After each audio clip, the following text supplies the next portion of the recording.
పుట్టుకతో వచ్చిన బుద్ధి పుటకలతో గాని పోదంటారు. పాకిస్తాన్ అనే దేశమే ఓ పనికి మాలిన దేశం. పుట్టుకే అసందిగ్ధ, అసహ్యకరమైనటువంటి పుట్టుక.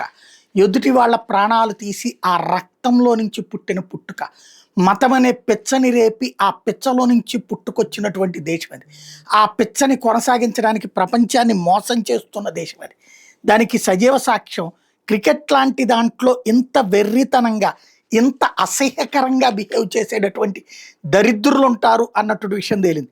ఎవడైతే పీసీబీకి చైర్మన్, పాకిస్తాన్ క్రికెట్ బోర్డుకి, అట్లాగే ACC Asia cricket control board దానికి ప్రెసిడెంట్ అయినటువంటి మొహసిన్ నఖ్వీ ఓవరాల్గా తన జట్టు ఓడిపోవడంతో చచ్చిపోయాడు, మానసికంగా చచ్చిపోయాడు. ఎందుకంటే భారత్ జట్టు మీద పిచ్చి కూతలు కూసినోడు ఆ పొజిషన్లో ఉండి ఆడే. జైషా ఏ మాట మాట్లాడలేదు ఐసీసీ చైర్మన్ హోదాలో ఉండి కూడా. కానీ ఇతను అంత నీచమైన పనులు చేసుకొచ్చాడు. అలాంటి అలాంటి వాడి చేతుల మీదుగా కప్పు తీసుకోమని చెప్పి భారత జట్టు నిరాకరిస్తే, ఆ కప్పుతో పాటు భారత జట్టుకు రావాల్సిన మెడల్స్ను కూడా తన హోటల్కి పట్టుకుపోయాడట.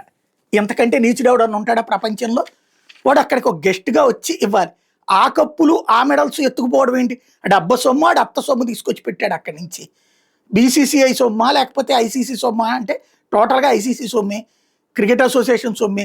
ఆ సొమ్ముతో కన్నా వాటికి తీసుకెళ్ళి ఆడింటికి పట్టుకుపోతుంది, వాడి హోటల్కి పట్టుకుపోవడం ఏంటి? ఇంతకంటే నీచుడు ప్రపంచంలో ఎవడన్నా ఉంటాడా? పాకిస్తాన్ జట్టు బుద్ధి ఎలా ఉంటుందనడానికి సజీవ సాక్ష్యం.